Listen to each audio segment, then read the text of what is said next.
Tikman natin etong mga local chocolates by Dulce kasi galing yung mga cacao beans from Benguet. Tsaka ang dami rin niyang awards and recognition. Tapos, napurga talaga ako sa dami ng chocolates dito. Sigurado rin ako na babalikan mo etong kiniing pizza nila na nag-iisa lang sa mundo.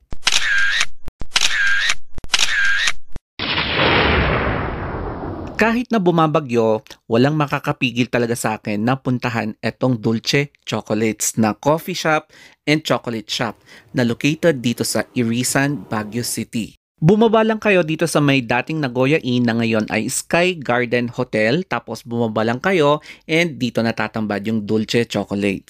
Dating The Coffee Place ito pero ngayon ay naging Dulce's Chocolate House. Pagpasok ko sa chocolate house tapos nagpwesto na ako sa isang table, tumambad na sa akin etong cacao beans na freshly harvested dito sa Benguet.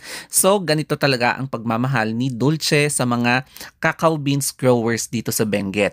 Konting kaalaman, alam nyo ba na in-invite ako ni Dulce na puntahan yung mga cacao growers doon sa Kapangan? So fresh from the farms, yung mga cacao beans ay inaangkat ni Dulce para i-process niya and gawing chocolates, and ngayon etong mga sinuserve niya sa chocolate house sa Irisan at mga booths niya.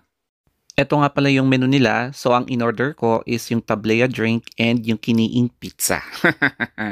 Bale, isang kiniing pizza. Kiniing pizza.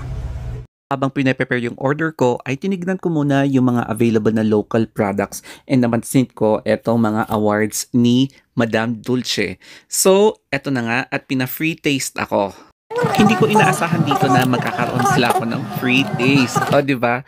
So, ang pinatikim sa akin ay etong dark chocolate, tapos yung chili chocolate, tapos yung minty matcha. So, yun yung tatlo na nakapukaw sa aking taste buds. So, eto nga pala yung mga packaging nila. At syempre, uminom ako ng tubig pagkatapos para ma-flush yung bunganga ko at throat ko kasi nga matamis yung chocolates. Sa wakas, eto na yung ating first order, yung tablea drink pero with free suman na may kasamang chocolate syrup. Pero before that, gagawa muna tayo ng selfie katulad dito. And then, titikman na natin yung tablea drink. Tablea talaga siya. Ang maganda dito sa suman from Bontoc Mountain Province ay hindi siya flavored. So, bagay sa kanya, binabalance niya yung contrasting na flavorful choco syrup. Kaya, nam ko talaga yung kanyang flavor. May another round of free taste na naman tayo na kung kanina ay mga parang coffee beans, ngayon naman ay mga tablet chocolates.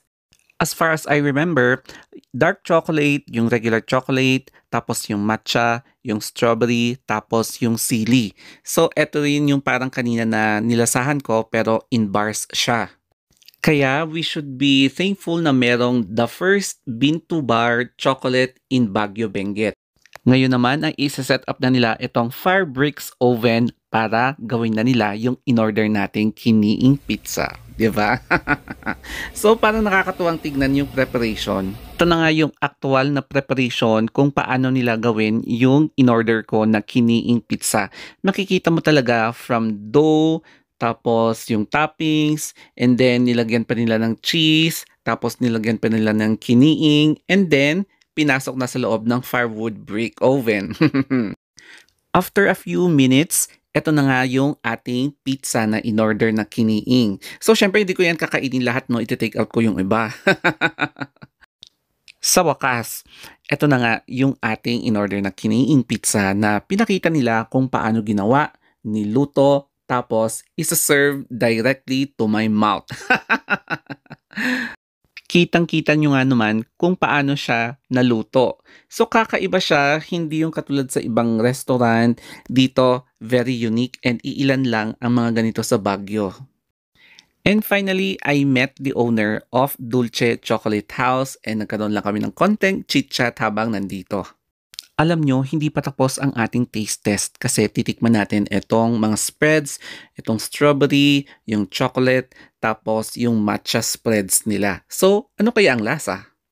Kung ano yung lasa na natikman ko doon sa tablets sa free taste, ganito rin yung lasa sa mga spreads. Kaya same na same and walang pagbabago and legit talaga. At hindi pa tapos ang pagtitikim-tikim natin kasi etong breadsticks from Tuba Benguet, masarap siya kapag ididip mo sa chocolate na spread. So, ito yung as advised by Madam Dulce. So, isasawsaw ko siya dyan sa chocolate spread and yes, meron nga talaga siyang kick. Ang maganda dito is nagpe-promote din ang Dulce House of Chocolates or Chocolate House na mga local produce or products from around Benguet. So, marami dito, mga iba't ibang klaseng products na gawa talaga from farmers here in Benguet. So, bongga, di ba? Kaya kung ako sa inyo, visit Dulce's Chocolate House sa Irisan, Baguio City. So ngayon naman, pabalik na ako sa bahay kasi it's time for me to make edits. And syempre marami pa akong gagawin sa bahay. Pero as you can see, walang bagyo-bagyo sa akin basta matapos lang ang aking mga itinerary. And na-observe nyo naman siguro kapag mga ganitong months, nagpa-fog lagi dito sa Baguio, mapa-umaga man, mapahapon, mapagabi. So, always wear jacket kapag pupunta kayo and huwag kayo mag-fake shorts.